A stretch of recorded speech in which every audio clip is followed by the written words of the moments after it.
Assalamualaikum warahmatullahi wabarakatuh. Selamat siang. Selamat siang kepada anak-anak semua. Pada hari ini, pada hari Kamis tanggal 20 Mei 2020, bertepatan juga dengan Hari Kebangkitan Nasional, kita memulai pembelajaran, mulai baru lagi belajar setelah kemarin kita puasa dan merayakan Hari Raya Idul Fitri, ya. Semoga anak-anak masih tetap semangat, tetap terus berpikir positif. Ya, semoga pandemi ini juga tetap cepat berakhir. Di dalam masih suasana Lebaran ini, ya mohon izinkan juga kepada anak-anak, saya sebagai pengajar ya, mohon maaf lahir batin apabila selama ini masih ada banyak kesalahan, mungkin ada yang tidak berkenan di dalam mengajar, mohon dibukakan pintu maaf yang sebesar-besarnya. Dan kepada anak-anak saya juga saya sudah maafkan dari awal saat Idul Fitri kemarin. Semoga kita semua kembali ke fitri seperti bayi yang baru lahir. Amin amin ya rabbal alamin. Baik, sebelum kita mulai pembelajaran pada hari ini, kita berdoa dulu karena tadi sebelumnya sudah didahului oleh pelajaran sebelumnya ya, karena ini pelajaran terakhir. Kita mulai juga dengan doa ya, mungkin doanya kita mulai saja membaca suratul Fatihah bagi yang muslim, dan yang non muslim mengikuti dengan caranya masing-masing. Berdoa dimulai.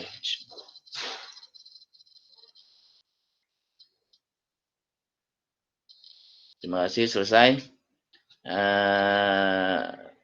Pada hari ini ya, mungkin anak-anak juga tahu ya, tanggal 20 Mei ini berkaitan juga ataupun bersamaan juga dengan Hari Kebangkitan Nasional.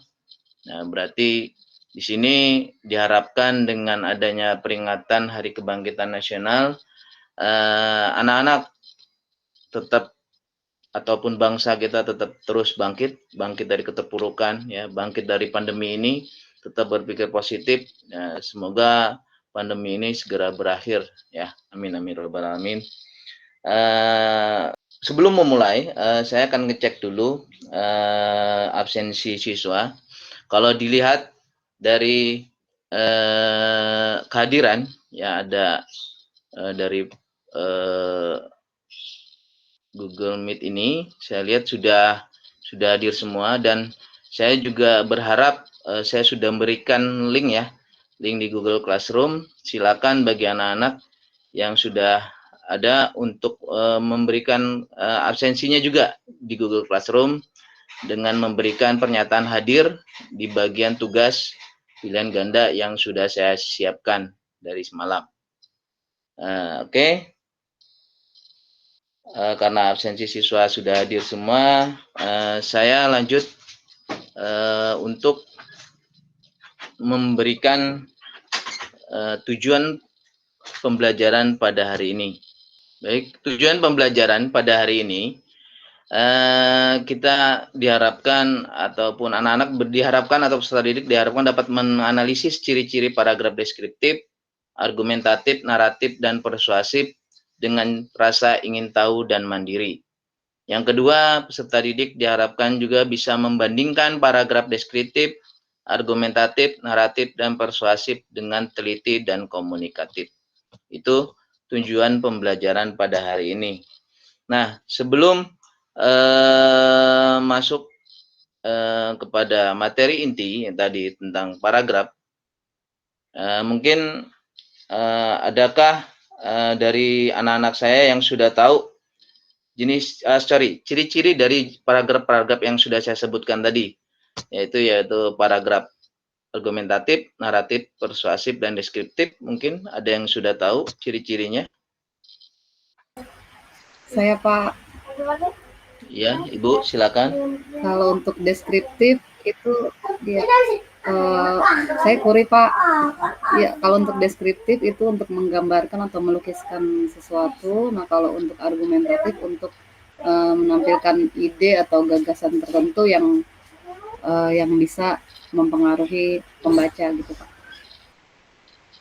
Oke, yang duanya sudah tahu juga, Nakuri? Kalau untuk Oke, naratif kalau biasanya belum, bercerita tentang sesuatu Pak. Kalau yang oke. persuasif mengajak, misalnya mengajak melestarikan alam. Ya kurang lebih seperti itu ya, seperti Nakuri sampaikan. Cuman lebih jelasnya nanti kita bahas di pembahasan materi kita pada hari ini. Sebelum masuk ke ciri-ciri dari jenis-jenis paragraf tadi, kita perhatikan dulu ya presentasi di awal, yaitu tentang definisi paragraf. Nah, paragraf di sini adalah sebuah kata yang diadopsi dari bahasa Yunani, yaitu kata paragrafos yang artinya menulis di samping atau tertulis di samping.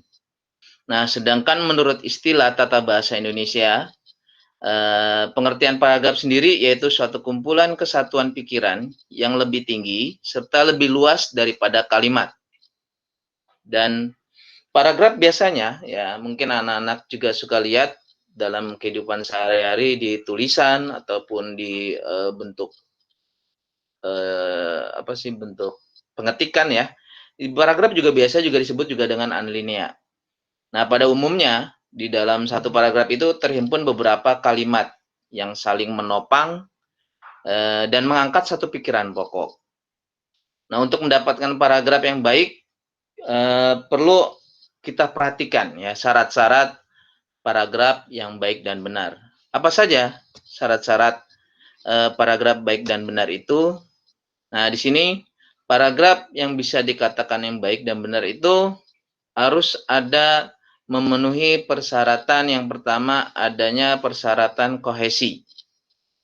Lalu yang kedua persyaratan koherensi.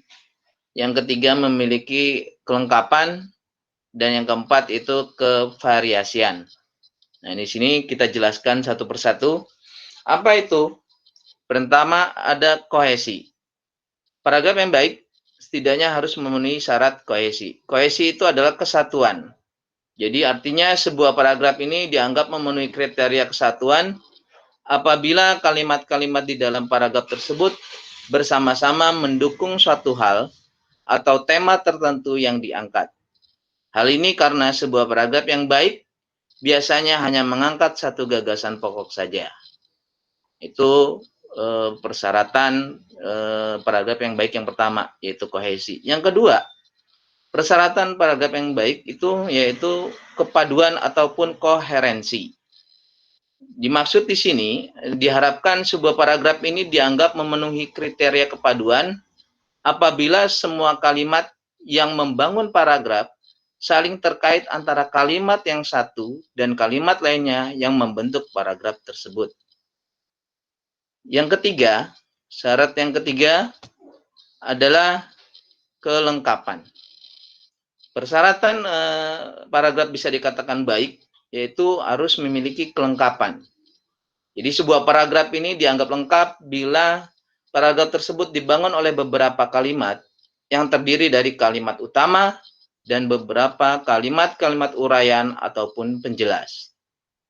Yang terakhir, persyaratan ataupun syarat daripada paragraf yang baik, yaitu paragraf itu memiliki kevariasian.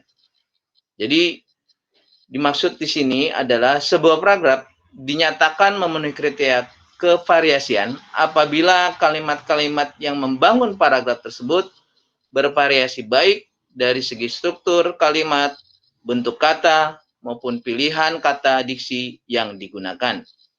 Nah, itu adalah beberapa persyaratan dikatakan apabila paragraf itu bisa dikatakan baik dan benar. Kita masuk sebelum masuk ke jenis-jenis paragraf yang kita akan jelaskan di inti pembelajaran hari ini. Dari persyaratan situ ada yang mau ditanyakan? Belum, Pak. Baik, kalau memang belum, kita lanjut. ya, masuk kepada inti utama dari pembelajaran hari ini, yaitu jenis-jenis paragraf.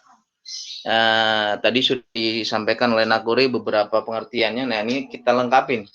Di sini yang pertama, jenis paragraf yang pertama yaitu paragraf deskripsi.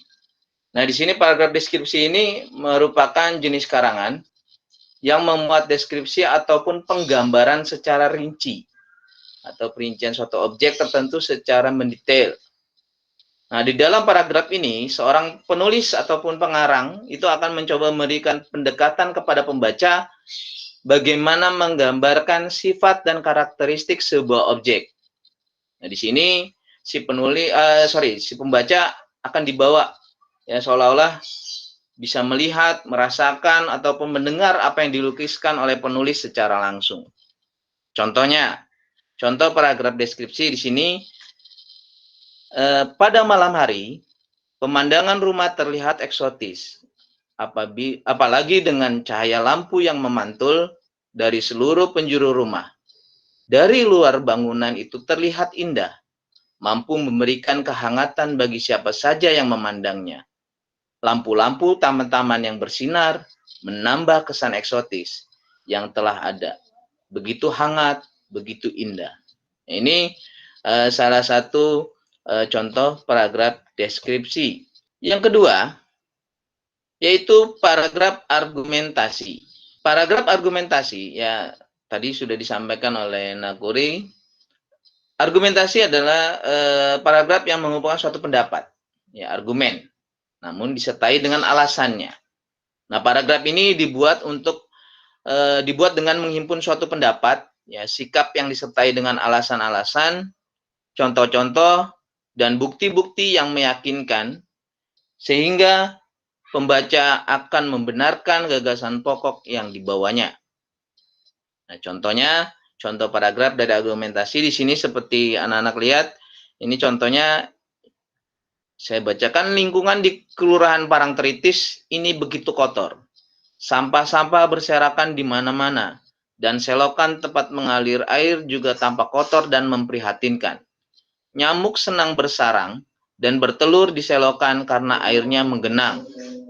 Oleh sebab itu, seharusnya kita sebagai warga yang baik harus sadar dan bersama-sama membersihkan lingkungan sehingga terciptalah Kelurahan Parangtritis yang asri dan sehat. Itu bentuk contoh daripada paragraf argumentasi.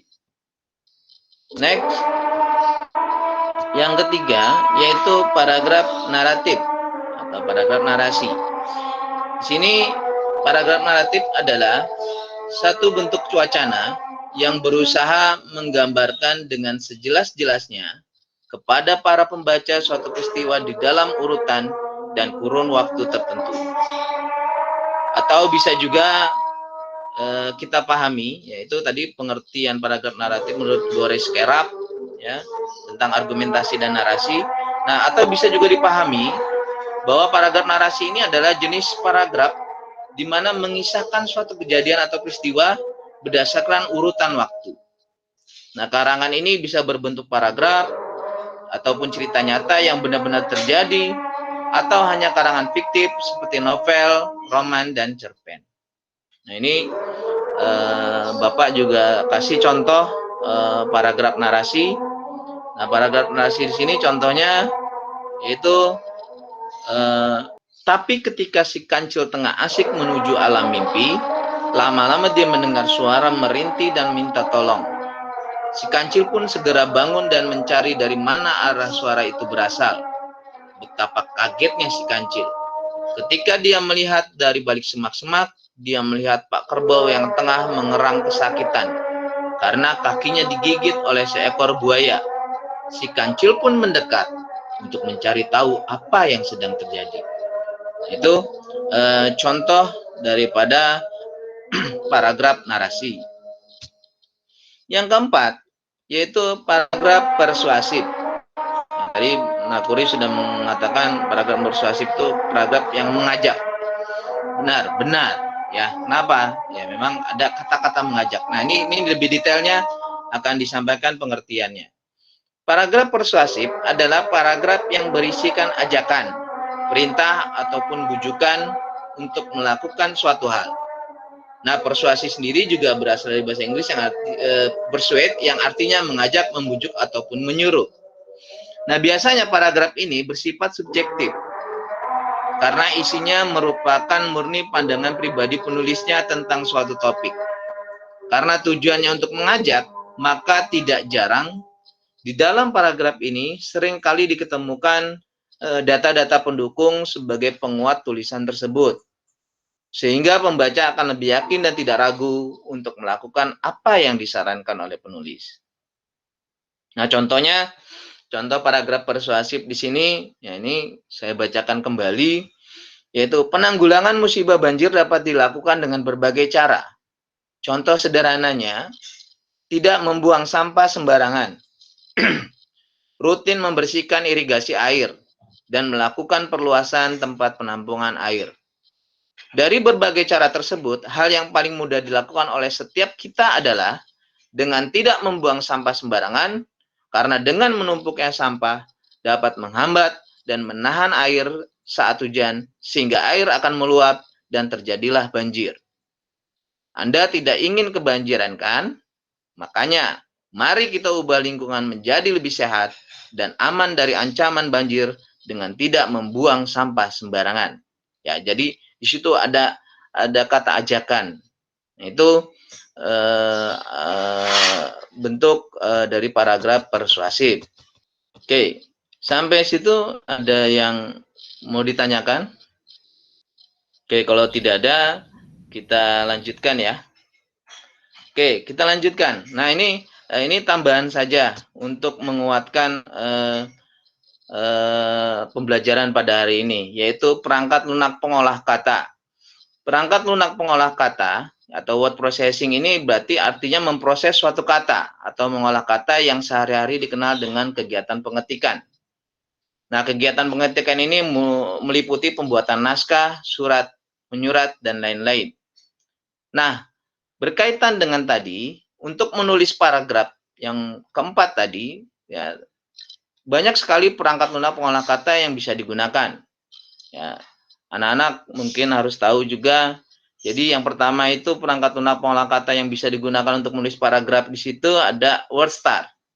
Ini diproduksi oleh Micropro dengan berbagai macam versinya, ya. Yang terakhir versi 7.0 menggunakan sistem operasi PC-DOS. Yang kedua ada perangkat lunak pengolah kata WordPerfect. Ini adalah versi yang dikeluarkan oleh versi dikeluarkan oleh 6.0 menggunakan sistem operasi PC-DOS juga. Yang ketiga perangkat lunak pengolah kata CWriter. Dia pengolah kata menggunakan sistem operasi PC-DOS. Yang familiar, ya, yang sudah banyak di pasaran, yang sudah banyak yang orang pakai, ya tentu ada Microsoft Word. Ya, ini aplikasi Microsoft Word ini sudah dalam satu paketan, ya, dibundel di dalam Microsoft Office. Jadi kalau nanti anak-anak yang mau beli laptop, ya, punya komputer baru, nanti kalau diinstal dalam Microsoft Office itu ada paket aplikasi Microsoft Word juga di dalamnya. Ini Microsoft Word ini diproduksi oleh perusahaan Microsoft, ya, sudah banyak macamnya, ya, versi yang dikeluarkan. Dan yang terakhir perangkat lunak pengolah kata AbiWord. Nah, di sini aplikasi pengolah kata yang bersifat free, ya, dengan lisensi General Public License, ya, bisa juga cross platformnya mulai dari Windows 95 ke atas, ya, sehingga dia juga bisa membuka MS Word di AbiWord. Namun sistem operasi aslinya dia menggunakan Linux. Nah, ini banyak juga mungkin di luar sana perangkat lunak pengolah kata lainnya, mungkin anak-anak bisa mencarinya informasi itu melalui internet ataupun media lainnya. Nah, ini contoh tampilan daripada aplikasi pengolah kata MS Word. Ya, itu kurang lebih yang inti daripada pembelajaran pada hari ini. Mungkin ada yang mau ditanyakan dari anak-anak semua dari keempat paragraf tadi. Mau tanya, Pak. Ya, Oh, Pak. Ya, silakan. mengenai pengolah kata itu, Pak. Apakah yang Iya, Pak. Google Docs itu termasuk pengolah kata juga, Pak? Google Docs itu ya sekarang sudah ada di fasilitas Google ya. Itu masuk juga dalam pengolah kata. Kenapa? Karena di dalamnya dia juga membantu dalam pengetikan, membuat suatu dokumen ya, naskah dan lain sebagainya. Jadi masuk itu, Pak. Ya, terima kasih, Pak. Baik. Baik, ada Hanya lagi yang mau bedanya online ditanyakan? dan offline ya Pak. Kalau Google Doc itu kan kita harus online ya Pak, internet ya. Oh ya, harus online. Memang harus memiliki internet lah ya, fasilitas internet, jaringan internet. Ya, kalau tidak punya ya tidak bisa kan gitu. Itu bedanya memang seperti itu. Jadi harus dalam keadaan online. Terima kasih Pak Marji. Oke, ada lagi yang bisa mau ditanyakan? Pak, Kok? izin Ya, tanya Pak. Berarti yang di handphone itu yang WPS Office itu juga masuk ya Pak ya? Ke dalam pengolah kata ya Pak ya? Yang di handphone web suka ada tuh Pak. WPS Office itu ya itu kan bagian daripada aplikasi apa sih masuk ke mirip dengan Microsoft Office ya. Karena di dalamnya bukan hanya sekedar Word saja, karena di dalamnya juga ada Excel, PowerPoint juga. Jadi kalau misalkan kita mau buka Word di WPS Office itu bisa.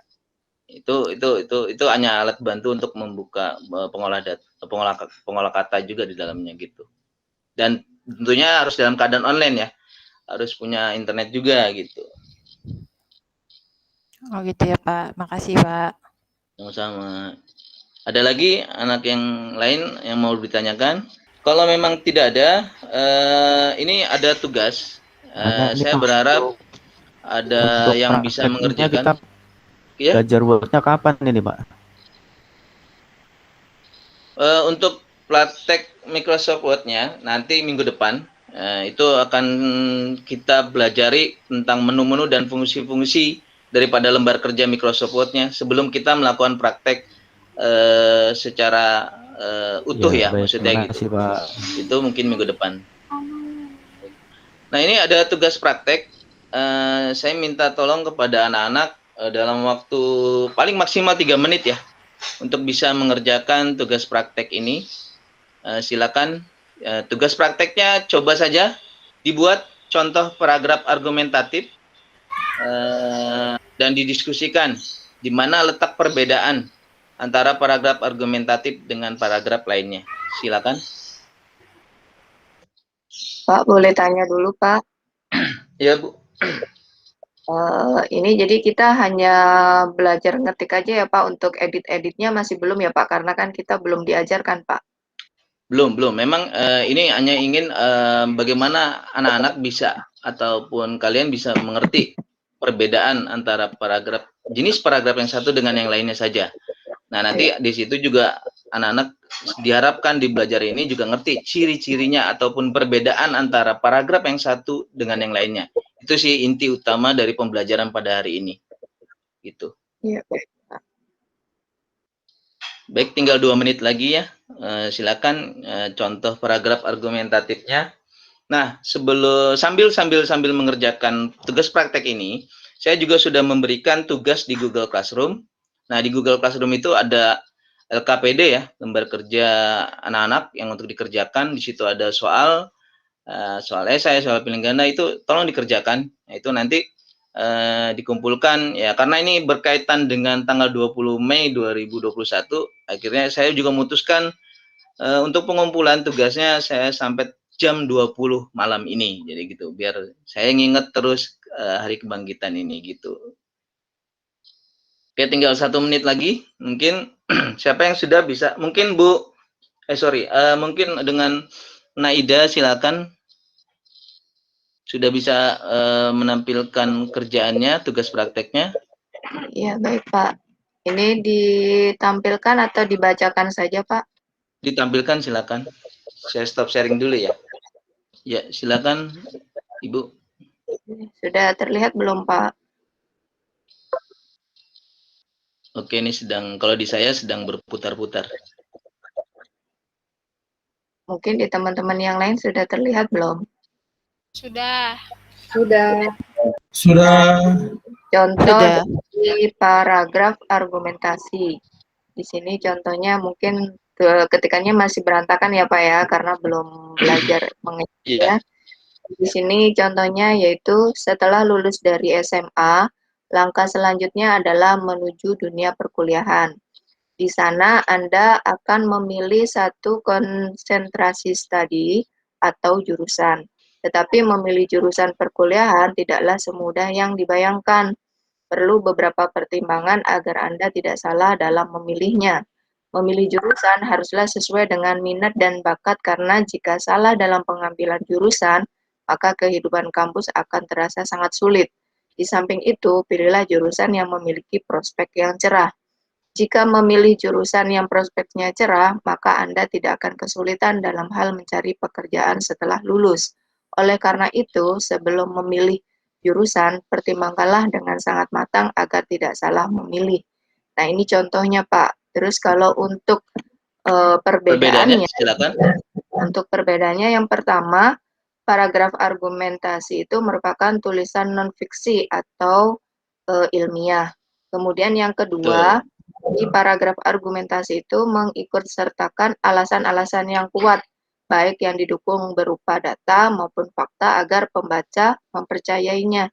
Dan yang terakhir yaitu harus memiliki kesimpulan di akhir paragraf sebagai penguat dari pendapat-pendapat yang telah dipaparkan sebelumnya. Seperti itu, Pak.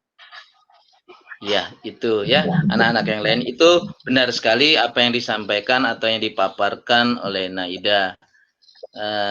Itu kurang lebihnya